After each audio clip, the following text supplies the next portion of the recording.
Добрый день! Сегодня у нас лекция, которая называется «Смотрите кино», и она посвящена истории становления и развитию кинофикации на территории нашего края. Общеизвестно, что первый показ кинофильма состоялся 16 мая 1896 года в Санкт-Петербурге. В наш край кино пришло в 1900 году. Как правило, это были передвижки Нижегородской ярмарки, и первый показ фильма состоялся в Саранске. Показ фильма происходил для ограниченной, скажем так, публики, и состоялся он в здании Дворянского собрания. Вот сейчас на экране вы видите это здание Дворянского собрания. Правда, это фотография уже советского времени, немножко более поздняя, но, как видно, здесь уже располагался Саранский уездный исполнительный комитет, но здание, оно долгие годы сохраняло свои функции. Итак, в здании Дворянского собрания, вот здесь на втором этаже, находился самый большой зал, в котором заседало Саранское земство, решались какие-то общегородские вопросы. Здесь же выступали артисты, с концертами, здесь же ставились небольшие театральные постановки, и вполне естественно, что здесь состоялся первый кинопоказ. О том, что это здание связано с культурой, говорит нам и вот этот лозунг, обратите внимание, вы здесь можете тоже прочитать: «Городской театр», и там висит афиша очередного спектакля. В Дворянское собрание, как я сказала, вход был несколько ограничен, потому что, конечно, могли попасть туда только определенные слои населения, и это затрудняло, так сказать, выход в массы кино. Но уже 2-3 года спустя в Пушкинском саду начинается показ кинофильмов для массового зрителя. Вот воспоминания об этом периоде сохранились в книжке Ивана Кузьмича Макарова. Все мы с вами знаем, что это внук художника, тоже Ивана Кузьмича Макарова, записки о семье художников Макаровых. Дело в том, что дом Макаровых находился на Московской улице, и, как он писал, забор парка соседствовал с забором нашего дома. И все свободное время мальчиком он проводил в парке, он знал буквально каждый уголок, был в курсе всех новостей. И в парке находилось здание летнего театра, вот это вот летний такой открытый, за заборчиком там дальше идет ряды, где сидели зрители, а это, собственно, сцена только с обратной стороны.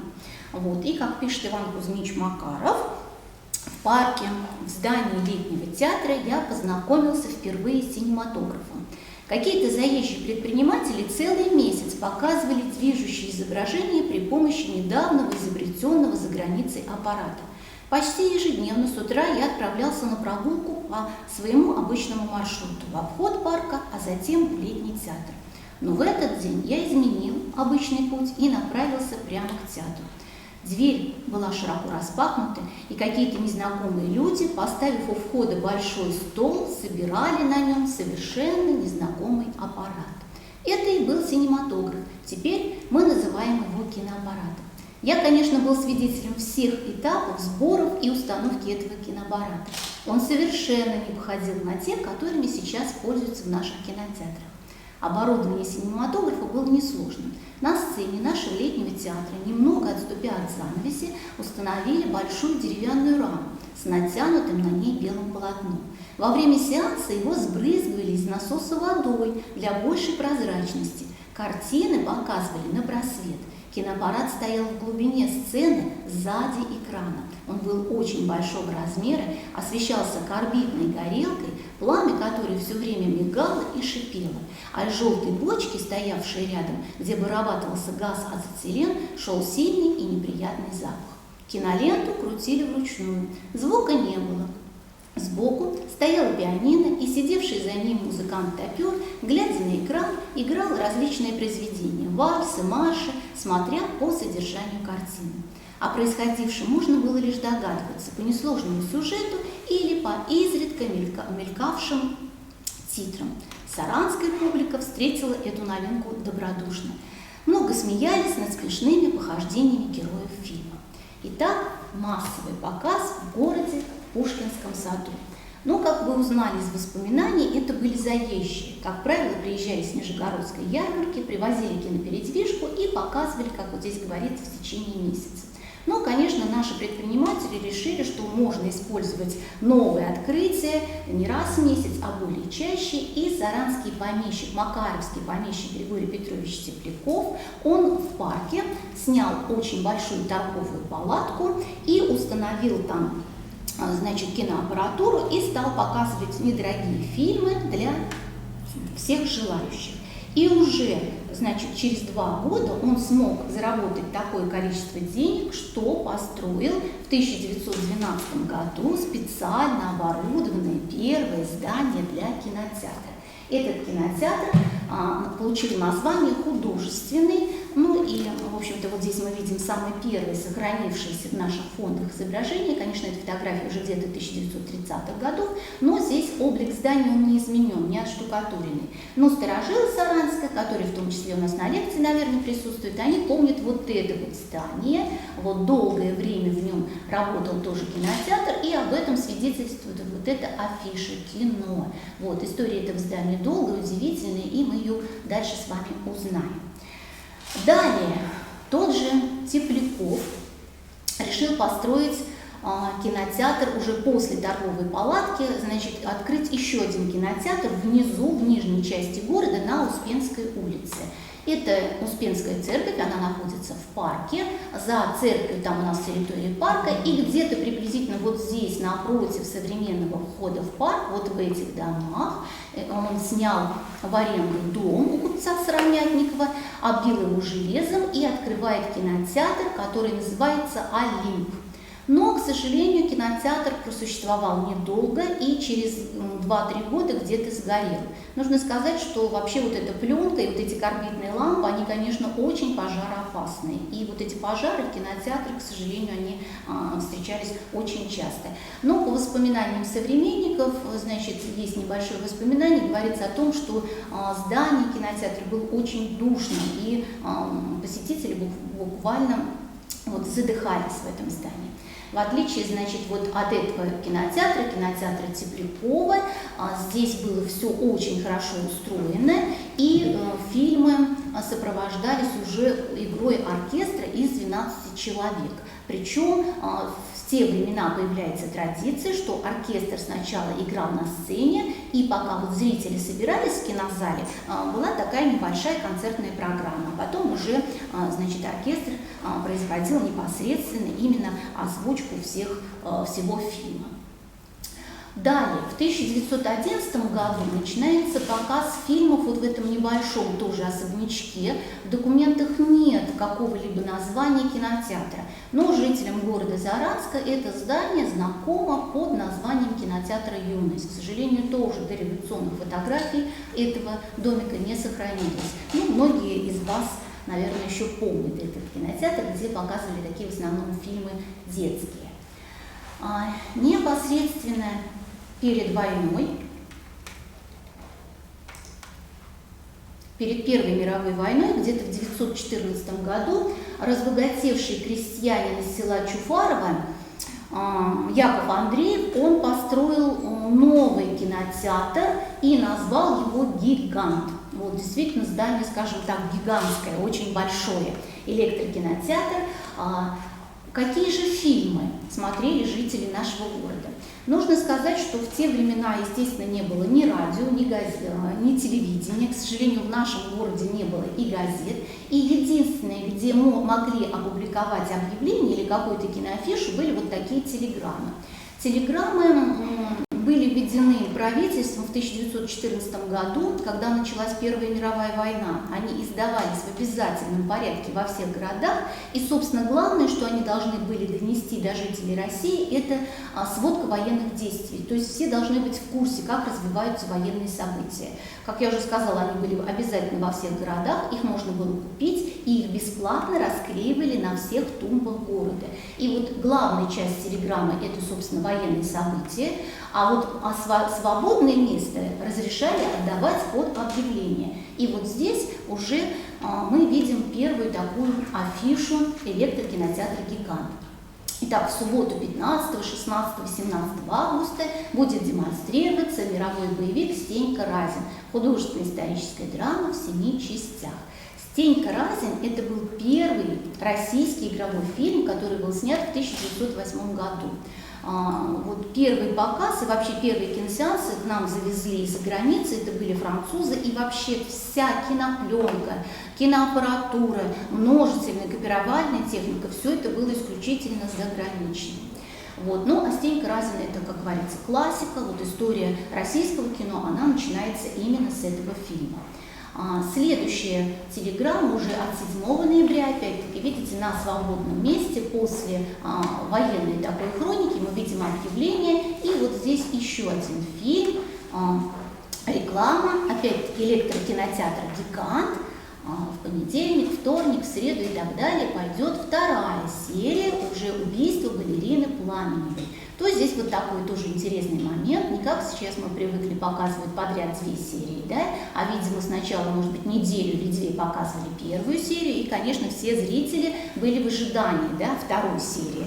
Но вот этот фильм, он полностью назывался, значит, «Убийство». Здесь, может быть, когда была первая серия, не сохранились у нас документы в фондах, было полное название, а здесь, может быть, даже решили сократить, чтобы меньше платить за афишу.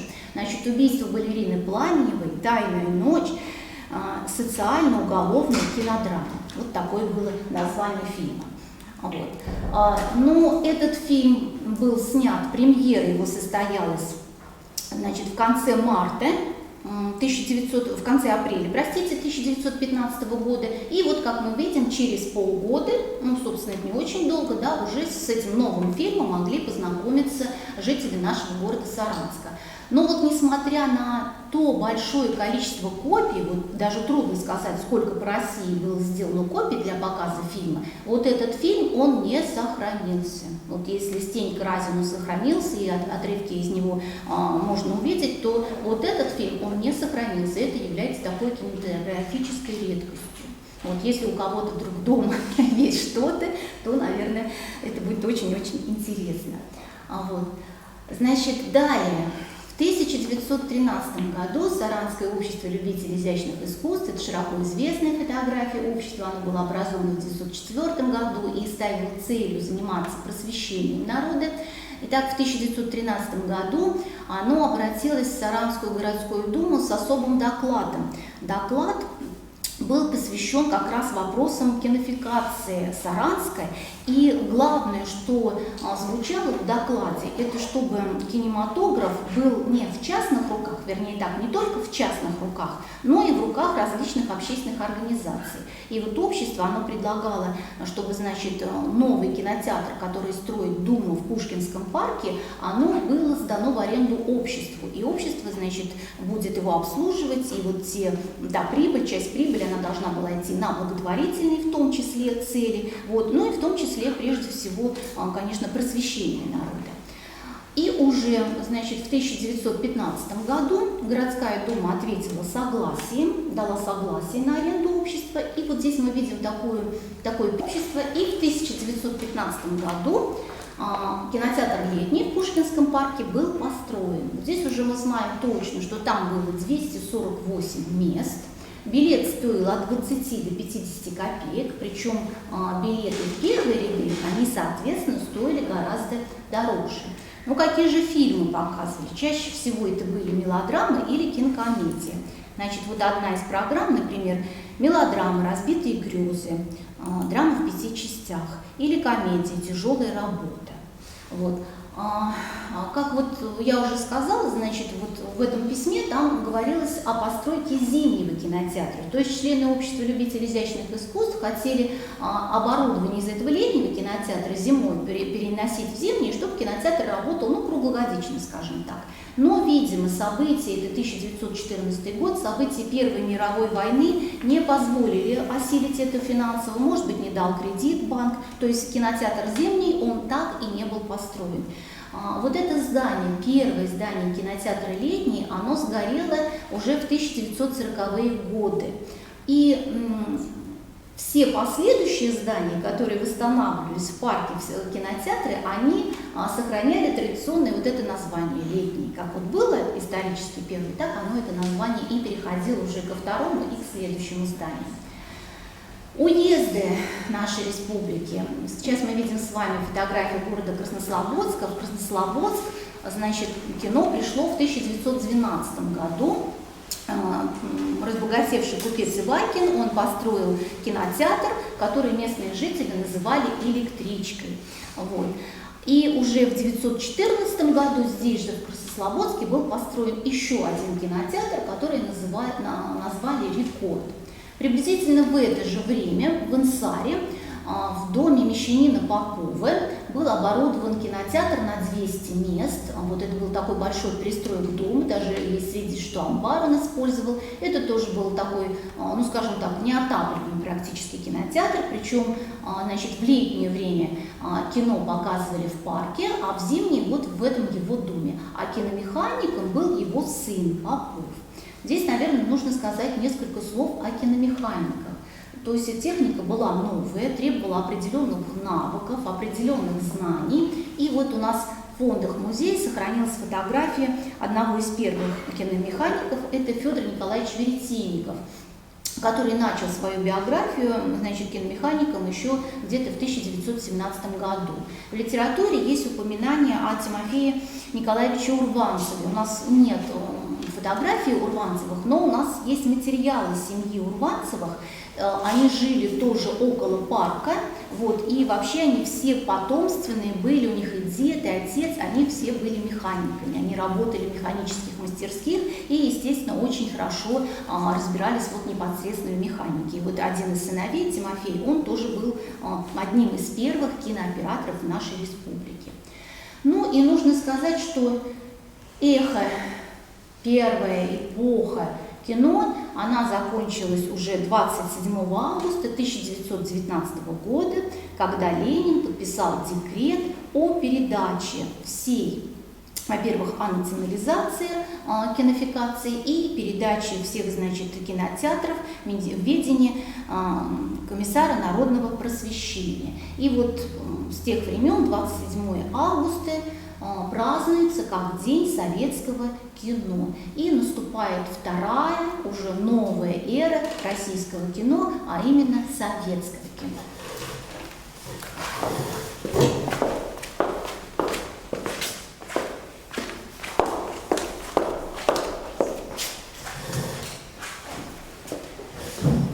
Это 1920-е годы, это эпоха советского кино. И Владимир Ильич Ленин еще выдвинул лозунг: из всех искусств для нас важнейшим является кино. К 1927 году в Мордовии было 25 кинопередвижек, они были и стационарные, и такие вот нестационарные.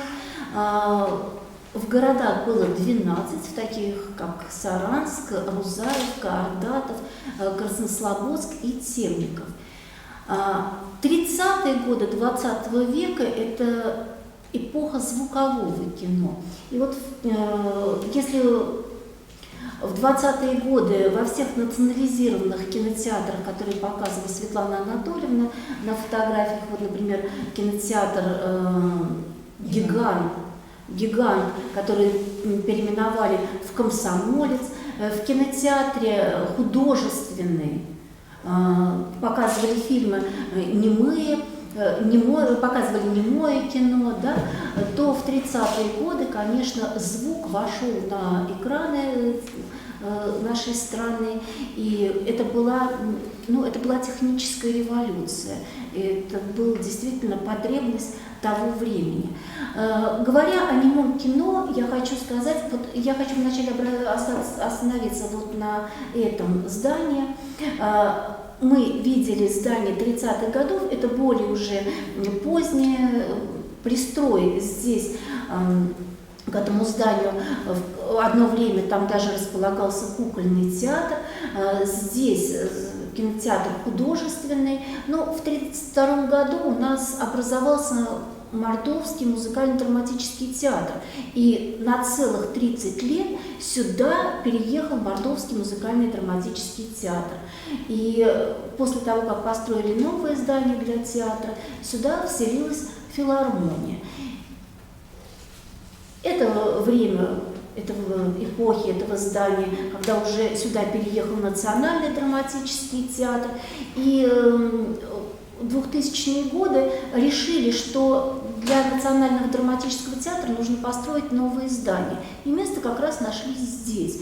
Когда сносили старое здание, то архитекторы предложили историческую стену, вот этот вот фасад здания оставить. Ну, как памятник, значит, памятник эпохи начала 20 века.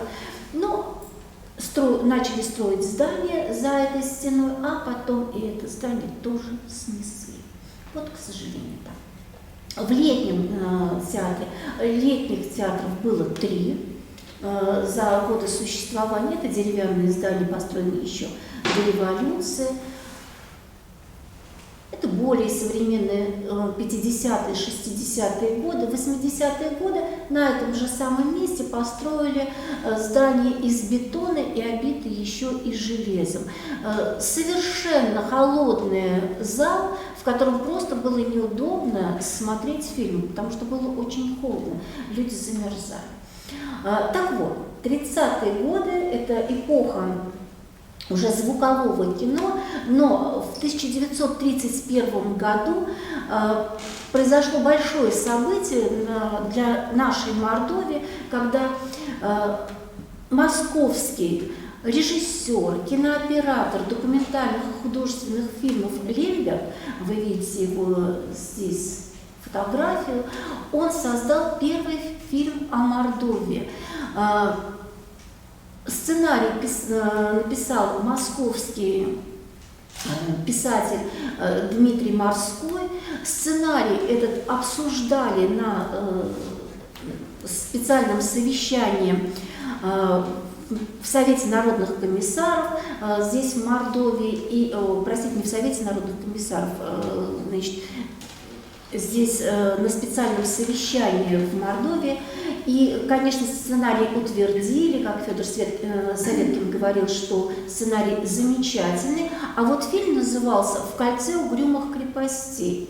Это первый фильм о Мордовии, первый фильм о Мокше и Эрзе народа. Снимали в Сабаево, в Качкорово, в Напольной Подлесной Тавре, в Саровском и в Дивеевском монастырях. Фильм вышел в 5 частях с титрами на украинском языке.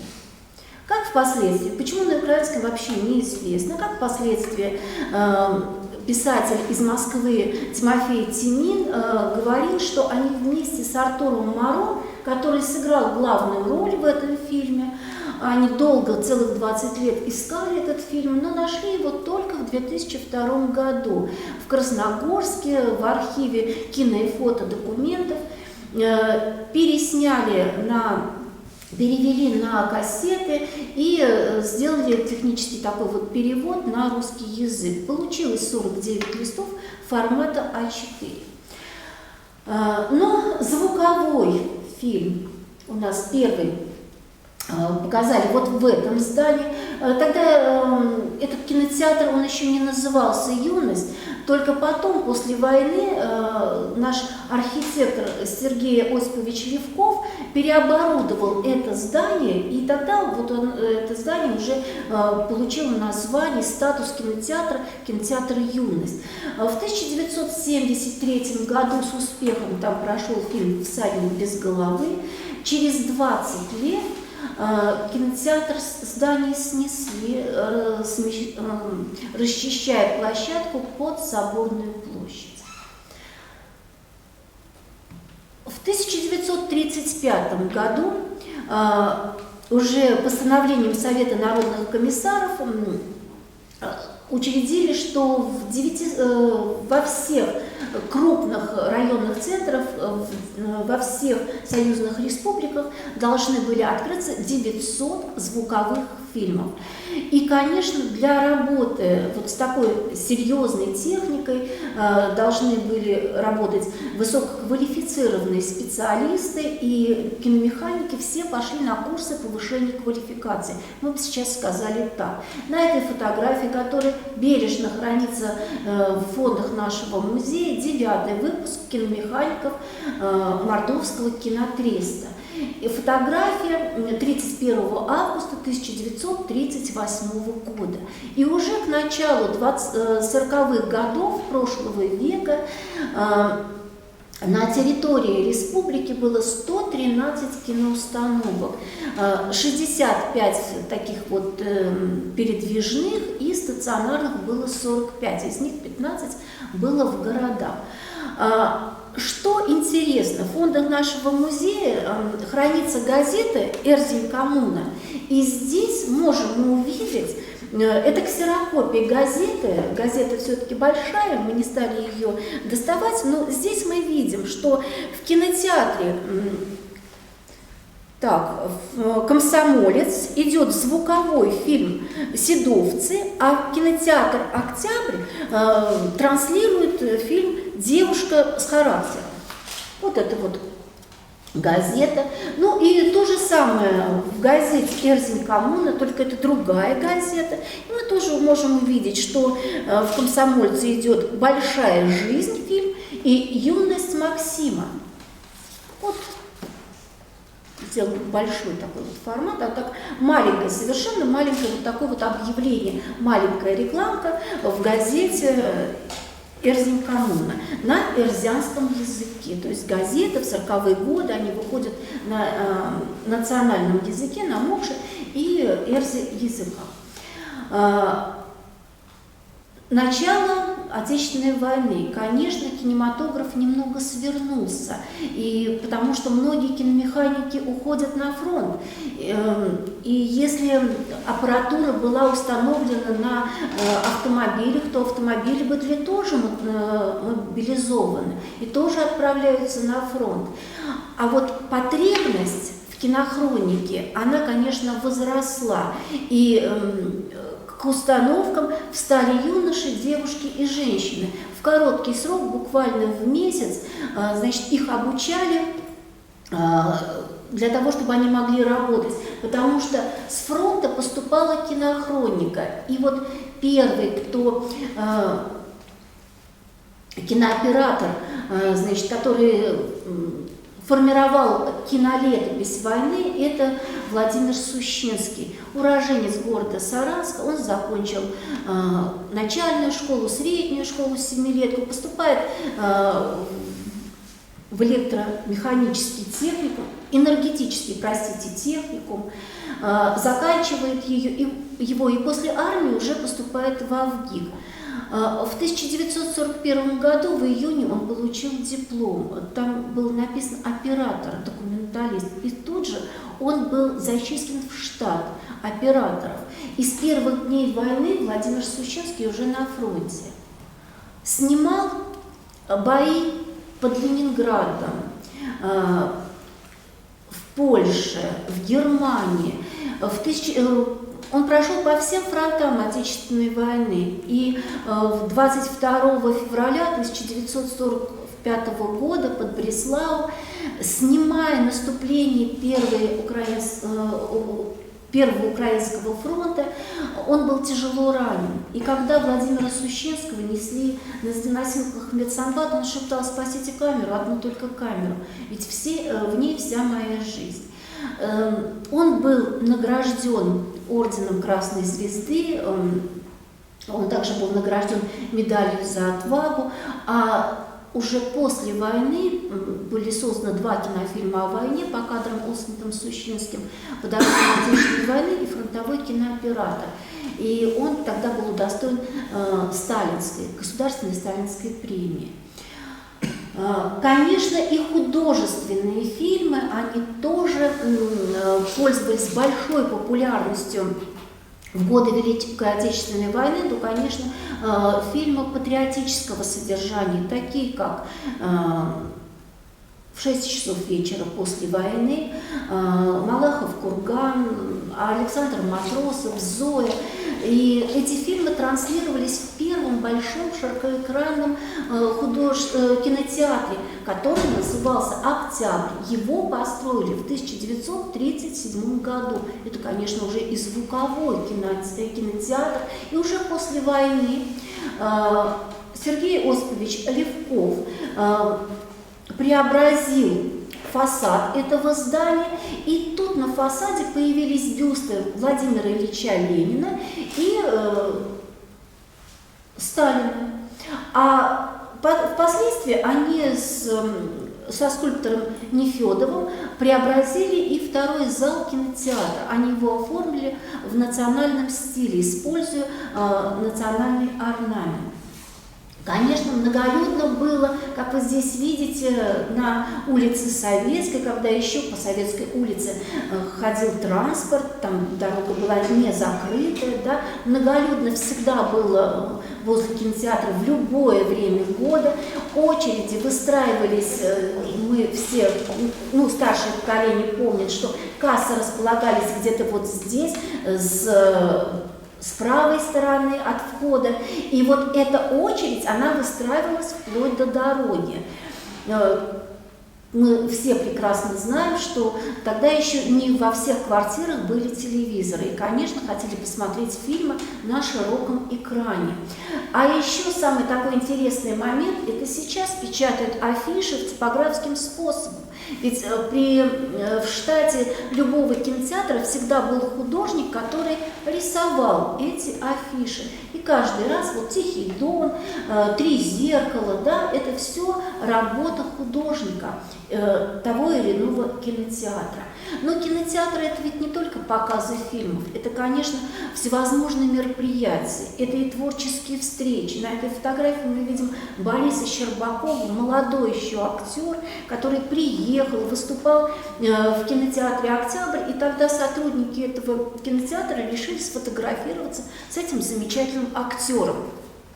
В год 60-летия советского кино кинотеатр приглашает, вот такие пригласительные билеты выпустил и приглашает на мероприятия, посвященные этому событию. Также мероприятия проходили, например, советское кино от съезда к съезду. Вот тоже такие мероприятия проходили почти во всех кинотеатрах. Мы здесь видим наш кинотеатр. Замечательно. Вот очень много фотографий кинотеатра «Октябрь». Ну и совершенно художники решили его оставить на своих полотнах, да, воплотить на своих полотнах. Здесь мы видим старый город, мы еще здесь видим вот там вдалеке магазин «Молодость», которого уже нет, да. Мы здесь видим гостиницу «Центральная», тоже ее уже нет, и даже нет самого кинотеатра. А вот это одна из последних фотографий. Ну, мы здесь «Молодость» уже не увидим, но мы видим новый музей военного и трудового подвига. В 1958 году построили, здесь вот ведется еще строительство, в фондах нашего музея фотографии сохранилось, строительство кинотеатра «Мордовия». Здесь уже кинотеатр распахнул свои двери для любимого зрителя. Художники тоже воплотили на своих картинах. Но это были конец 50-х, начало 60-х годов. Из истории нашего Саранска мы знаем, что Саранск расширяет свои границы, строятся 3 новых микрорайона: северо-западный, юго-западный и микрорайон Заречный. И во всех этих микрорайонах у нас строятся кинотеатры. И вот сейчас, пользуясь случаем, я обращаюсь к нашим гостям. Если у вас где-то в ваших семейных архивах, может быть, остались фотографии этих кинотеатров, пожалуйста, приносите к нам в музей, потому что в музее не сохранились эти фотографии. Но сохранилась вот эта замечательная фотография, потому что в приспособленных помещениях иногда устанавливали эти киноустановки. Вот такой автобус «ПАС» переоборудовали в центре, и он назывался «Малютка кинотеатр». И здесь транслировались художественные фильмы для детей, и также транслировались здесь мультфильмы. В северо-западном микрорайоне там под кинотеатр приспособили троллейбус. Вот такое было, да, это были 60-е годы, и вы видите возле кинотеатра, такого импровизированного кинотеатра, здесь довольно-таки много детей. К счастью, здание кинотеатра «Мордовия», оно у нас сохранилось, и здесь нашел приют наш муниципальный детский кукольный театр «Крошка». 9 ноября 1974 год вышел приказ Управления кинофикации Совета министров Мордовской ССР о введении в эксплуатацию широкоформатного кинотеатра в городе Саранск. Вот здесь штаб этого кинотеатра. И первый фильм, который транслировался на этом широком экране, фильм «Возврата нет». Главную роль сыграли Нина Мордюкова и Владислав Дворжецкий. Интересно, вот если мы перевернем вот эту вот рекламную листовку, да, то мы увидим, что уважаемого кинозрителя приглашают посетить широкоформатный кинотеатр «Саранск».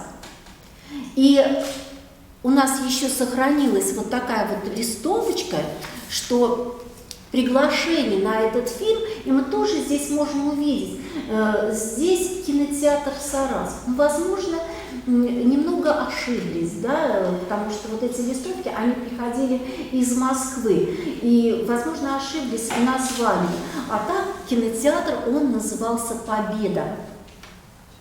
Вот так он выглядел.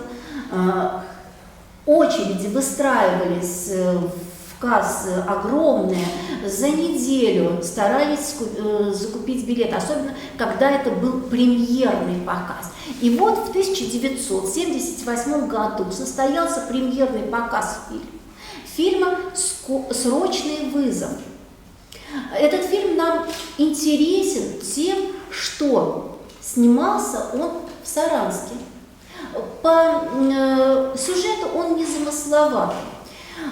Молодой хирург из одной больницы, которому, значит, пророчили такой вот ученый, будущий ученого, он получает срочный вызов из одного из районов. И вот встреча с пожилым уже доктором, беседы с ним, значит, меняют мировоззрение нашего доктора, и он считает, что роль практикующего врача для него важнее и важнее для людей, нежели роль ученого. Состоится он как ученый или не состоится, он еще не знает. А вот практикующим врачом он уже стал. И поэтому он собирается уезжать в район, становиться практикующим врачом. Чем еще интересен фильм? Что по сюжету, мало того, что снимался он в Саранске и в Берсеневке, по сюжету и действию фильма тоже происходит у нас в Саранске. И сейчас мы с вами можем, значит, мы сейчас с вами посмотрим фрагмент из этого фильма, пройдемся по старым улицам нашего города и посмотрим на нашу Мордовию с высоты птичьего полета.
все районы нашей республики Мордовия.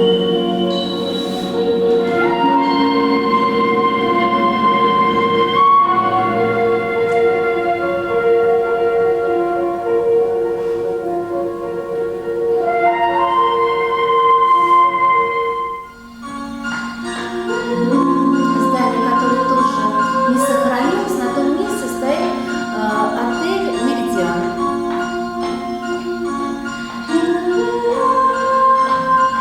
Пост номер 1, школьники.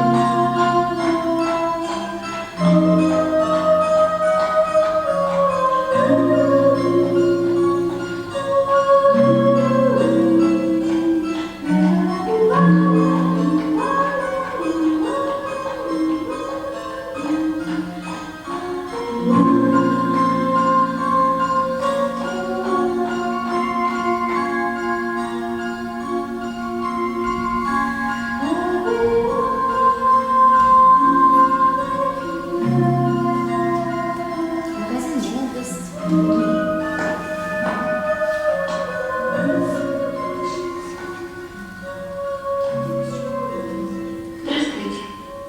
Здравствуйте. Это я не сама приехала. Наоборот, меня Терентий Петрович послал за Василием. Он просил вам передать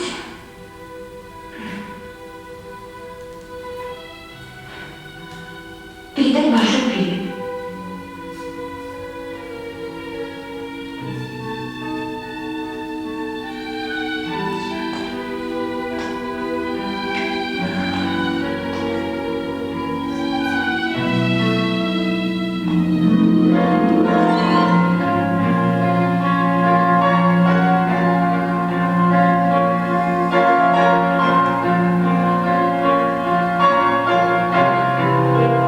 На Советской площади еще двухэтажное здание сохранилось.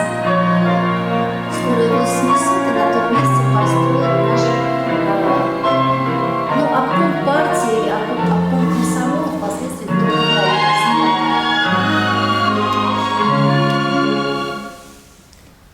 Конечно, премьерный показ прошел в кинотеатре «Победа». Творческая группа приехала на этот премьерный показ. В кинотеатре большая работа велась.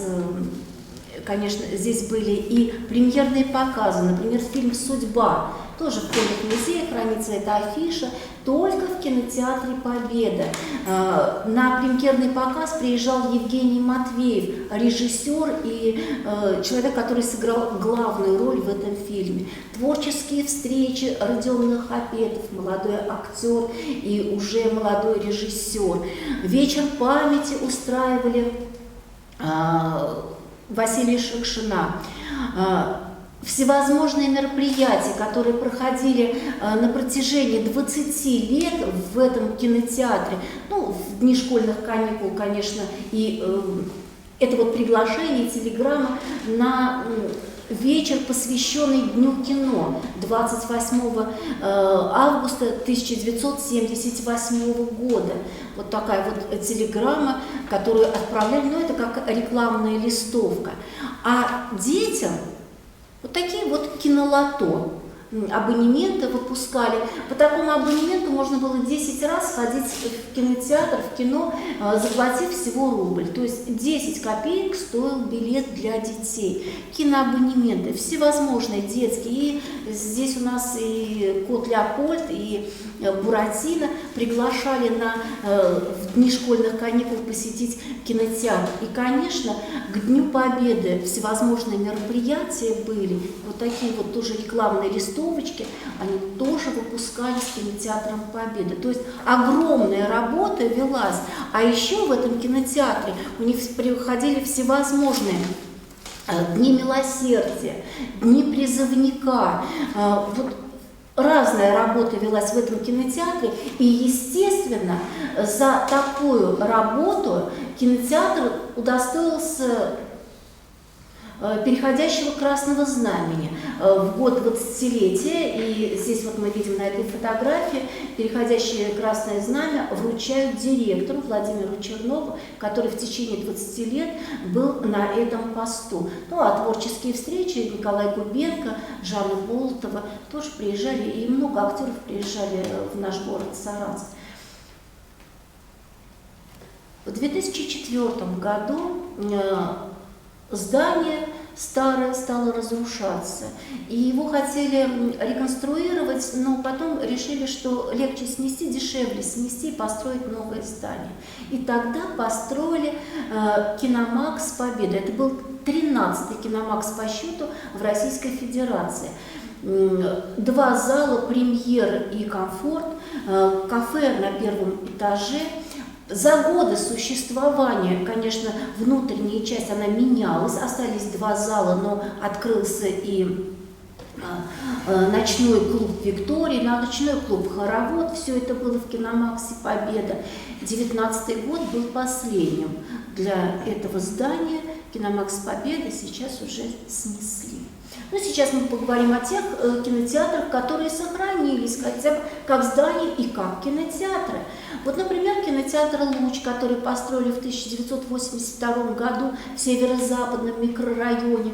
Тоже большая работа проходила в этом кинотеатре. Здесь работал такой вот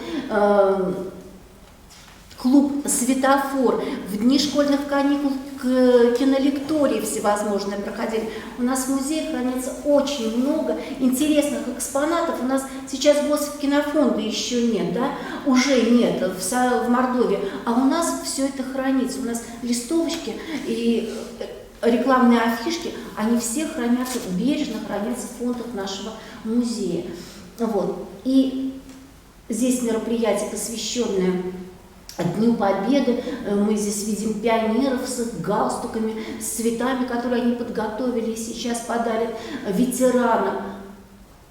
И новый кинотеатр, 1989 год, это кинотеатр России. Там 3 зала было, голубой, красный и малый зал. Конечно, в 90-е, потом наступили 90-е годы, и нужно было как-то выживать. Там работал клуб «Он и она». Там проводили кинолектории. В 90-е годы вообще там ночные были развлекательные программы. И кинотеатру действительно нужно было как-то выживать. Это вот фотографии в зимнее время. В дни школьных каникул зимних устраивали новогодние елки. В фойе ставили елку, ну а в зале уже, конечно, было какое-то представление. Здесь мы видим, что пригласили кукольный театр. 5 января 2013 года российское гражданство получил Жерар Депардье. И к нам в Саранск его привез Николай Бородачев, председатель Госфильмофонда России. Уже 21 февраля в паспорте нашего нового гражданина России появилась запись «Саранск демократическая 1». И благодаря председателю Госфильмофонда, ну и, конечно, Жерару Депардье, он там тоже сыграл свою роль, у нас при кинотеатре «Россия», на базе кинотеатра «России» открылся центр Жерара Депардье. И вот располагая огромный, пользуясь фильмами из Госфильмофонда России, да, кинотеатр России и центр, он проводит огромное количество мероприятий, и все эти мероприятия нацелены на зрители любого возраста, и дети, и взрослое население. Конечно, там проводятся тематические мероприятия, такие как, вот, например, к Дню освобождения Севастополя. Там у них был большой такой квест «Бои за Севастополь» с показом одноименного фильма «Севастополь». К дню столетия, со дня рождения героя Советского Союза Михаила Петровича Девятаева, там они провели мероприятие «Небо, моя обитель», и с показом фильма Константина Арзалиева догнать и уничтожить, документального фильма «Догнать и уничтожить». А вот художественный фильм хотел о подвиге нашего земляка снять Олег Токтаров. Олег Токтаров тоже наш земляк, то есть он родился в Арзамасе 16, сейчас это город Саров, и главную роль, конечно, он отвел себе, «Побег в небо», так должен был называться этот фильм, но, к сожалению, фильм не увидел в свет, почему-то он не был доснят, хотя были выпущены уже вот такие вот рекламные листовки. Вот. И, естественно, сейчас, куда можно пойти сейчас, в какие кинотеатры? «Победы» у нас уже нет, но есть у нас кинотеатр «Россия», который демонстрирует фильмы. В Луче это Дом культуры Пролетарского района, там тоже можно просмотреть фильмы. Но в 2010 году у нас открываются торговые центры. Торговый центр «Рио» открылся в центре нашего города, и там кинотеатр «Cinema Star», который располагает 4 кинозалами и зал большой повышенной комфортности. Конечно, 433 человека могут разместиться в этих 4 залах. И у нас открылся торговый центр Сити Парк с кинотеатром «Мадагаскар». Там уже 9 кинотеатров, которые приглашают 1220 зрителей, чтобы посмотрели фильмы. Фильмы разной тематики, от блокбастеров до фильмов для семейного просмотра и мультфильмов для детей. Вот такая судьба наших кинотеатров за 100 лет нашего города с 1900 года до 2019 года. Вот такая вот судьба. У вас есть вопросы? Если у вас вопросы к ним.